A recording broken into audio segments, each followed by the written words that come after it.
Bonjour à toutes et à tous, bienvenue dans notre nouvelle édition de On ne vous dit pas tout.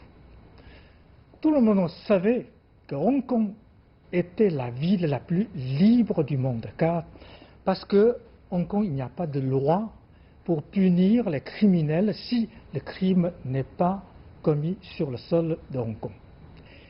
Et Hong Kong n'a pas de loi non plus pour extrader le criminel dans son pays d'origine où il a commis son crime, parce que, voilà, Hong Kong n'a pas cette sorte de loi. C'est à cause de ça qu'en 2018, quand un criminel, un tueur taïwanais qui a tué sa femme, s'est enfui à Hong Kong, les autorités juridiques hongkongaises n'ont rien pu faire contre lui.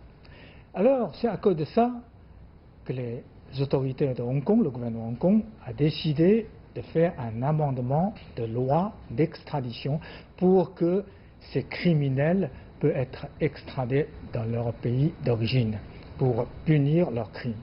Mais, curieusement, cette loi apparemment tout à fait normale dans tous les pays a suscité une énorme protestation. Des manifestations depuis le mois de mars jusqu'à maintenant, qui continuent d'ailleurs, ne s'arrêtent pas et les manifestations deviennent une protestation violente. Alors pourquoi? Quels sont les enjeux derrière ces manifestations? Aujourd'hui, je suis très heureux d'avoir un invité qui connaît très bien la situation, un invité que vous connaissez, M. Ding Yifan. Bonjour. Eh bien, bonjour. Voilà, Ding Yifan est économiste et surtout il est formé en France à Sciences Po de Bordeaux. Alors il connaît très bien la situation. Il va nous donner ses analyses. Voilà. Ding Yifan, bonjour, merci d'avoir accepté mon invitation. Ma première question est très simple. Apparemment, cette loi, tous les pays existent, une loi pour extrader les criminels dans son pays d'origine, pour les punir, bien sûr. Sinon, tout le monde prend comment dirais-je, Hong Kong comme une sorte de refuge, d'asile sûr. Hong Kong deviendra le paradis des criminels. D'une certaine manière, Hong Kong est déjà un refuge pour toutes sortes de personnalités, pour toutes sortes de personnes. Il ne faut pas oublier que depuis ces dernières années, il y a eu déjà beaucoup de choses qui se sont passées. Les gens ont pris refuge d'abord à Hong Kong pour toutes sortes de raisons. Il ne faut pas oublier que Snowden a pris d'abord refuge aussi. Voilà, Snowden est évidemment, oui. Pour toutes sortes de raisons, il y a ça. Mais cette fois-ci, la protestation dépasse largement la cause de la détonation, la cause de la détonation, parce que le détonateur a été à l'origine cette loi, mais Madame Lin Cheng-yeo, donc gouverneure de l'administration sociale de Hong Kong, a annoncé que le projet est suspendu. Donc, le projet est mort, il a dit, le projet de la loi est mort. Donc, d'une certaine manière, ce n'est plus le projet de loi qui entraîne tout le temps des protestations, mais en plus, c'est un prétexte en fait. Bon, d'une part, c'est un prétexte, d'autre part, la violence de ces événements dépasse largement ce qu'on appelle une protestation. Oui, apparemment cette violence... C'est déjà devenu une espèce d'émeute. Parce qu'il y a beaucoup de personnes qui descendent dans la rue pour provoquer des actions de violence. Leur but, c'est casser. C'est de casser. Pour provoquer une réaction de la police. Dernièrement, ils sont là-bas de casser et ils sont en train de couvrir les fibres, les fils électriques, les fils de télécommunications. Ça dépasse de loin. Il veut paralyser Hong Kong, en fait. C'est ça, d'une certaine manière. La violence dépasse largement le cadre de protestation. On voit que leur destination, leur objectif n'est pas de protester contre quelque chose, mais de déstabiliser complètement Hong Kong. En fait, comme vous l'avez dit tout à l'heure, je crois que c'est 8 juillet, le gouverneur de Hong Kong a annoncé en anglais une langue officielle, parce que la langue officielle de Hong Kong c'est l'anglais et cantonais. Alors il a dit le projet de loi est mort. Je me rappelle qu'en France, par exemple, il y a des protestations contre le projet de loi de mariage gay. Vous vous rappelez? Oui. Des millions de gens descendus dans la rue, mais la loi est votée quand même à l'Assemblée. Alors, la protestation s'arrête. Et cette fois-ci, le projet de loi est mort, mais les protestations Continue. continuent. Non seulement continuent, il est devenu de plus en plus violent. Mais pourquoi? Quels sont les enjeux derrière cette... Parce que visiblement, l'événement de Hong Kong, ou j'appellerais l'émeute de Hong Kong, dépasse de loin l'événement, dépasse de loin l'acte de loi, etc. Là, en fait, le projet de loi est un prétexte. C'est un acte de déstabilisation, quelqu'un appelle ça la révolution de couleur.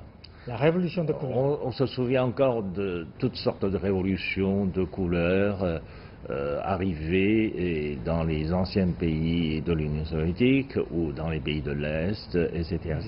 C'était ça qui avait déstabilisé dans les années 90 ou même au début du XXIe siècle beaucoup de pays. Et c'était à peu près la même manœuvre qu'on a pu observer à Hong Kong. Et derrière tout ça, il y a aussi bien sûr une main noire. Si par exemple dans d'autres événements de révolution de couleur, on avait encore du mal à déceler les traces, cette fois-ci à Hong Kong, on les voit. On les voit. On les voit sur les scènes parce que heureusement maintenant, avec un système de surveillance, avec des scopes, etc., avec le système de surveillance, on peut collecter des données, des images. Et sur les images, on voit même dans la rue, il y a des moments où des figures un peu bizarres, suspectes, sont en train de donner des instructions, même un échange d'argent avec des étudiants, avec des jeunes. Avec des jeunes, pas forcément des étudiants, parce qu'il y a beaucoup de jeunes déguisés en étudiants, mais ce sont aussi des jeunes sans emploi, etc. etc. Oui. La main noire. Comme on dit, de lumpenprolétariat. Oui. La main noire, ce mot me rappelle certains commentateurs des journaux télévisés en langue française, par exemple, ils disent souvent que cette manifestation est spontanée, sans organisateur, etc. Mais en réalité, on a vu, comme vous l'avez dit, des figures, même des étrangers qui étaient sur place. Qui étaient sur place en train de diriger le mouvement, de les faire avancer, de les faire retraiter, etc. etc. Ah, mais qui sont-ils alors, ces gens? Pour le moment, la Chine... On n'a pas pu les arrêter. Non, pour le moment, non, parce que il faut comprendre que l'administration de Hong Kong n'avait pas suffisamment de forces de police pour surveiller tout ça, pour arrêter tout ça. C'est pour ça que maintenant, il y a encore des actes de violence sporadiques un peu partout, alors que la police était limitée pour traquer ces acteurs un peu partout. Il y a beaucoup de manifestants qui ont commis des actes de violence, qui ont cassé, Ils ont cassé la maison de législature, ils ont cassé beaucoup de choses. Ils ont menacé même de faire brûler le palais de la justice. Parce que finalement, oui, la police de Hong Kong a tout de même arrêté quelques... centaines de personnes. Quelques dizaines, une centaine. Quelques dizaines de personnes qui ont commis vraiment des actes de violence très importants. Et puis, par la suite, ils se sont fait arrêter par la police de Hong Kong. Donc, lorsque la police essaie de les traduire en justice, eh bien, le palais de justice a reçu une menace, une lettre de menace, disant que si vous osez les juger, on va vous brûler. On va brûler le palais de justice. Ça dépasse de loin une protestation. Ça dépasse ça. C'est inouï, hein, dans n'importe quel pays de droit. Mais derrière tout ça, bien sûr, on voit une main noire. Tout dernièrement, une télévision américaine a interviewé Mike Pillsbury. Mike Pillsbury est un ancien fonctionnaire du ministère de la Défense, du temps Reagan, etc. C'était quelqu'un qui connaissait le chinois, qui parlait chinois. Donc aujourd'hui, il est considéré comme conseiller du président Trump sur la question de Chine. Et donc, il a accès à la Maison-Blanche. Mais en répondant à la question dans une interview télévisée, il a dit que oui, les États-Unis sont impliqués dans cette affaire de Hong Kong. Les États-Unis se sont impliqués dans cette affaire. Le gouvernement américain a dépensé des millions de dollars pour soutenir. Des millions de dollars. Il a reconnu publiquement que les États-Unis, le consul américain à Hong Kong, a soutenu ces mouvements avec des millions et des millions de dollars. Pour inciter les... En fait, oui. On comprend très bien pourquoi ils dépensent des millions et des millions de dollars. Ça c'est observé un peu partout. Au moment du printemps de l'Arabe, au moment du bouleversement social en Ukraine, etc., etc. On a toujours constaté qu'en fait, dans la rue, il y a des gens qui distribuent des billets de dollars à non pas seulement des manifestants, mais à des acteurs de violence. Donc, ils veulent déstabiliser les autorités de Hong Kong. Mais les Hongkongais réagissent. Apparemment, quand les bus sont bloqués, les métros sont bloqués et beaucoup de lieux publics sont bloqués, les gens de Hong Kong, les citadins de Hong Kong, se sont réagis. Et j'ai vu des reportages très curieux. Par exemple, en France, on dit au mois de juillet, les actes de violence s'intensifient parce que il y a un gangster pro-Pékin se lève contre les étudiants, contre les protestations pro-démocratie. Gangster pro-Pékin, c'est inouï, je n'ai jamais entendu parler. Le PCC, tout le monde sait que actuellement en Chine, on a un mouvement contre le gangster. Il y a deux choses. Il y a d'abord, ce sont des villageois. En fait, c'est la révolte ou la résistance des villageois. Des gens qui n'ont des villageois qui ont été attaqués par soi-disant étudiants. Dans le village, etc. Mais en plus, ce sont des jeunes habillés en noir. Ce sont des gens qui se sont habillés comme des mafias, comme des gangsters. Des protestants. Non, ce qu'on appelle des protestants. Ce sont des jeunes déguisés en noir, avec le visage masqué, etc. Mais ce sont des gangsters. Ces gangsters, ces jeunes gens sont allés provoquer un village dans le nouveau territoire de Hong Kong. Donc, parce que ce nouveau territoire de Hong Kong a été acquis par l'Angleterre à l'époque de force, etc. Et ce n'est pas cédé à l'Angleterre pour la première fois, parce qu'il y a plusieurs traités signés entre la dynastie Qing et l'Angleterre.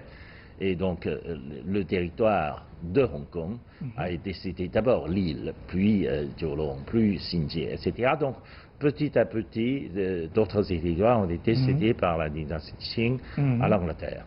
Et ce village-là faisait partie de ce qu'on appelle du nouveau territoire, qui était cédé à l'Angleterre en dernière partie. Et ce village a eu une tradition de résister à la force de l'extérieur. Déjà à l'époque, il y avait eu une bataille violente entre les troupes anglaises et les villageois. Etc. Et pour ça, donc ce village a une grande réputation pour de se défendre. Et cette fois-ci aussi, lorsque les jeunes déguisés en noir, etc., sont allés attaquer ce village, mais bien sûr, ils se sont fait contre-attaquer par un villageois. Et ce sont les villageois qui sont décrits comme des gangsters. En fait, ce sont des protestants, ce qu'on a dit, soi-disant des protestants pro-démocratiques, qui se sont déguisés en des gangsters, mais ils se sont fait contre-attaquer par des villageois. Parce que les villageois sont bien sûr robustes, ils travaillent, ils labourent la terre, etc. Ils sont plus forts que les soi-disant gangsters. Donc les gangsters ont été fait attaquer par les villageois. Donc en fait, personne ne veut que cela se produise, mais en réalité, et c'est tant pis pour les jeunes gangsters d'une certaine manière, ce n'est en aucun cas des mouvements pro-démocratie. Parce qu'il n'y a aucun signe de ce qu'on appelle démocratie dans ce mouvement-là, dans ces mouvements de violence. Et lorsque vous allez provoquer les villageois dans leur village, eh bien tant pis pour vous, si les villageois vous attaquent. Oui, tout à l'heure vous avez dit, le conseiller des problèmes de Chine de Trump a reconnu que les États-Unis se mélangent de cette affaire. Et apparemment, les caméramans du monde entier ont filmé aussi qu'il y a des drapeaux américains dans les rangs. C'est ça. Ce qu'on appelle des mouvements, des protestants pro-démocratie ont levé le drapeau américain, ou quelquefois ils ont élevé le drapeau anglais. Oui, cela montre très bien que ce ne sont pas des protestations pro-démocratie ou quelque chose comme ça. C'est pro-américain, pro... Derrière tout ça, il y a aussi cette symbolique. Il y a tout ça, c'est symbolique. Mais derrière ça, il y a aussi des intérêts, parce que au sein même des Américains, parmi les élites politiques américaines, il y a un courant fort de se battre avec la Chine sur tous les fronts. C'est pour ça que la guerre commerciale est un aspect. Hong Kong la guerre Hong Kong est un autre aspect. Taïwan aussi, il ne faut pas oublier que de temps en temps, ils commencent à vendre des armes à Taïwan, ils menacent d'envoyer des flottes, des navires, des navires de guerre pour essayer d'arrimer au bord de Taïwan. Mais ça, bien sûr, il y a une menace.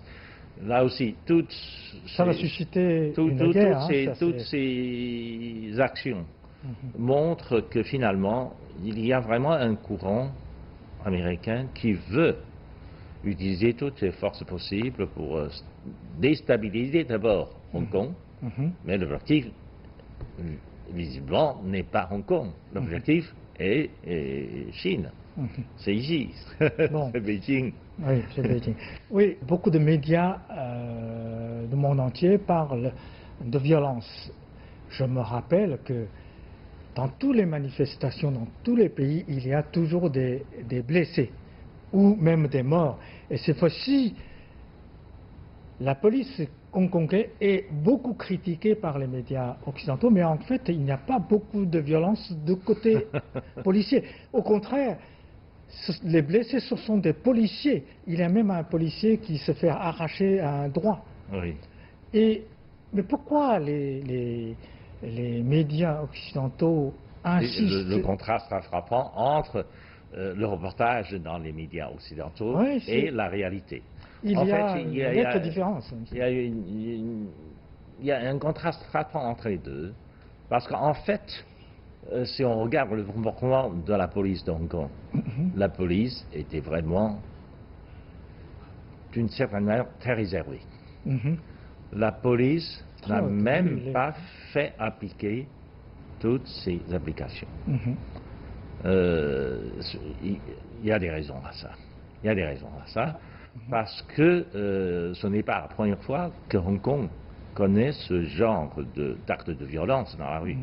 Je me souviens qu'il y a 1 an ou 2, il y avait déjà ce genre de choses. Occupation de la rue centrale de Hong Kong, etc. Des jeunes, pour un oui, pour un non, ils occupent des places publiques importantes, etc. Ce n'est pas la première fois qu'il fait ça. Et pour les autres actes de violence, la police a voulu intervenir. La police a même arrêté des jeunes acteurs de violence. Ils ont commis des violences, donc ils se sont fait arrêter par la police. Mais malheureusement, il faut les traduire en justice. Et c'est à la Cour de justice de Hong Kong Ils se sont relâchés en général. qui ont non seulement à relâcher ces jeunes arrêtés, mais aussi à condamner quelques policiers. Comme outrance de leur... C'est incroyable. Justement, sur ce point, j'ai lu une information en expliquant que ces juges, surtout pour le cours d'appel final, c'est-à-dire le cours le plus haut, la Cour suprême, comme la Cour suprême, il y a 27 juges qui sont tous étrangers. Ils ne sont pas hongkongais ou bien ils ont le double nationalité. Ils sont américains, anglais, australiens. Oui. Très peu de gens possèdent la nationalité. Non, il n'y en a pas. Il n'y en a pas. Aucun juge de la Cour d'appel, donc c'est-à-dire la Cour suprême, aucun juge n'a la nationalité chinoise. Et c'est incroyable comment. Imaginons que le Cour suprême français, tous les juges sont étrangers. Oui, mais ça aussi. Comment peut-on accepter cette situation? Oui, mais il faut comprendre que c'est un héritage de l'histoire. Parce que la souveraineté de Hong Kong a été rétrocédée par l'Empire à la Chine. Mais on a promis de garder deux systèmes, un pays, deux systèmes. Un pays, deux systèmes veut dire que Hong Kong avait gardé le système laissé par les Anglais. Là, les juges de la Cour d'appel, etc., ce sont des juges nommés il y a longtemps, avant la rétrocession de la souveraineté à la Chine. Donc, les juges sont là, et puis les juges sont nommés une fois pour toutes, c'est-à-dire ils sont inamovibles. Donc, ils sont à la retraite, etc. Avant cela, on ne peut pas les changer. Donc, c'est ce système judiciaire laissé par les Anglais qui pose problème aujourd'hui, qui n'est pas impartial, qui a ses idées derrière la tête, je pense. Parce que, finalement, Hong Kong, objectivement parlant, Hong Kong est devenu un refuge de toutes sortes de choses. Il y a ça. C'est quand même inimaginable, et très peu des Occidentaux connaissent ce fait. Le Cour suprême, le Cour d'appel final ont des juges, tous les juges sont étrangers, oui. Étrangers. Oui. Bon, en fait, ce sont des Chinois de nationalité étrangère. Il faut reconnaître ça comme ça. Pourquoi ce sont des Chinois alors? Non, parce que ce sont des Hongkongais. Les Hongkongais avaient le choix d'avoir la nationalité anglaise ou chinoise. Au moment de la rétrocession, ce sont des Hongkongais de nationalité étrangère. Le statut est ambigu. Le statut de Hong Kong est ambigu parce que c'est une ville libre, c'est une ville qui est soi-disant autonome.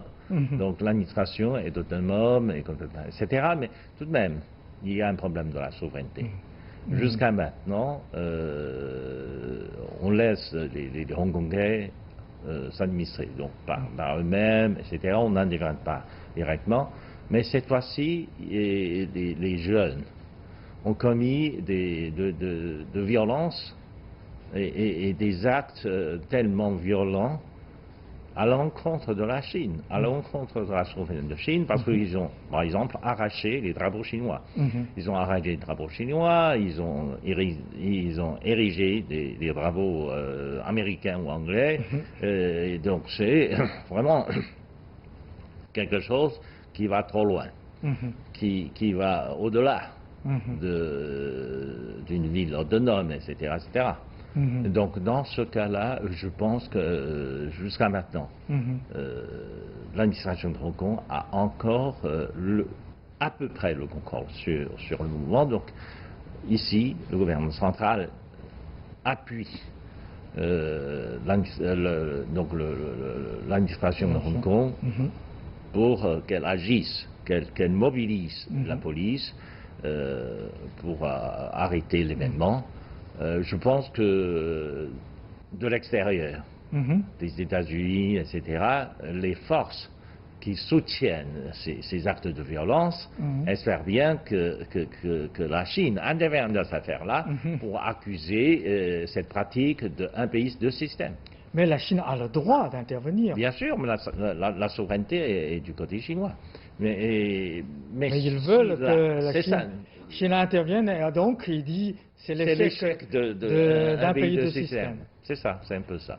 Et justement, il y a des reportages qui disent que ce sont des Taïwanais qui espéraient bien les autorités de Taïwan, surtout Tsai Ing-wen, les autorités actuelles. Oui. Parce que les autorités de Taïwan aujourd'hui sont plus ou moins des séparatistes. Il faut les reconnaître ça comme ça. Donc ceux-là soutiennent les jeunes acteurs de violence, etc. Ça a été prouvé parce que, d'abord... Ça a été prouvé. Oui, l'ancien gouverneur de Hong Kong a déclaré ouvertement que derrière tout ça, ils ont des preuves. Ils ont des preuves.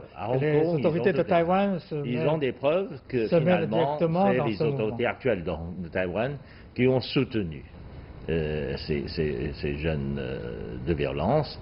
Et puis, d'abord, parce que les petits chefs de ces mouvements ont, après cela, quelques-uns de ces petits chefs de ces mouvements ont pris refuge au Taïwan, avant d'aller aux États-Unis.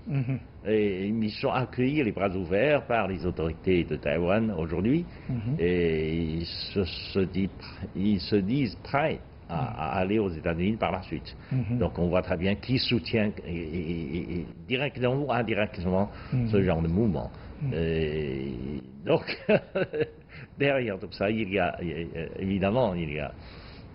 Et le problème, la grande question, c'est que est-ce que cette émeute, en fait, va continuer, va forcer l'intervention du gouvernement central de Pékin ou les autorités de Hong Kong aura le moyen, aura la capacité de... Tout dépend de rapport de force maintenant à l'intérieur de Hong Kong. En fait, à l'intérieur de Hong Kong, de l'administration de Hong Kong, etc., il y a un rapport de force. Bien sûr, à Hong Kong, vous avez aussi le parti de l'opposition. Le parti de l'opposition, le parti dit démocratique, est d'un parti de l'opposition, et les chefs de ces partis de l'opposition ont été filmés sur place parce qu'ils étaient en train de diriger un peu les mouvements de violence. En plus, ils ont été filmés en train de dîner avec des étrangers. En train de dîner avec des étrangers dans des circonstances un peu suspectes. Donc, alors qui sont ces étrangers alors? Bien sûr, pour le moment, on n'a pas encore annoncé les noms, les positions réelles de ces étrangers, mais ils ont été filmés. Donc nous avons des preuves, nous avons des évidences pour montrer le moment venu l'intervention des forces étrangères dans l'affaire de Hong Kong, etc. Et actuellement, comment dirais-je, qui est-ce qui a la clé de cette histoire? C'est les autorités de Hong Kong ou c'est les manifestants ou c'est les gouvernements derrière ces protestations ou Pékin? Qui est-ce qui peut décider ce qui va se passer demain? Bien sûr, le gouvernement chinois a le dernier mot dans tout cela. Mais on garde le dernier mot encore, parce que la situation n'était pas aussi empirée à un tel point que le gouvernement central doit intervenir. De toute façon, Pékin a le dernier mot. Oui, bien sûr. Ok. Bon, merci beaucoup, Ding Yifan. Merci pour ces éclairages. C'est très clair, je crois. Il y a une intervention américaine dans ces émeutes, dans ce mouvement. Bon, merci Ding Yifan. Merci aussi à nos chers téléspectateurs. Merci pour votre patience et à la prochaine.